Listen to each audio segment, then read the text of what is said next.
There are areas of overlap, and there are areas where they're completely independent. I mean, in my talk, I tried to distinguish three properties of religion. Okay, one is the sort of spiritual, supernatural side.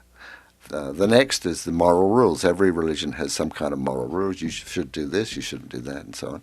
And finally, there's a third category where religions have something to say about the nature of the universe, properties of certain foods, whether the earth is the center of the universe or not, and so on.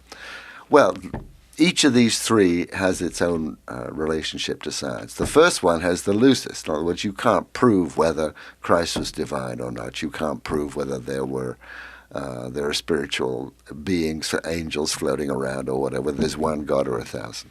So there's no conflict there. I mean, you can believe it or not. You can believe whatever your religion says or not.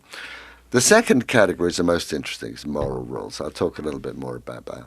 The third category is to do with physical nature. And whenever a religion makes a statement about the nature of the world, or whether this food or that is poisonous or not, these are testable statements, and there science wins. Religion really has no role. It has to defer to science. The moral case is the most interesting one. Many of the modern, what one might call fundamentalist atheists, like Richard Dawkins and to some degree E.O. Wilson, these folk really think that science gives them a morality, or at least they act as if they do. But in fact it doesn't. I mean, no fact by itself can urge you to action or can say whether you should do this or that. The fact has to be combined with some kind of motive, some kind of value system.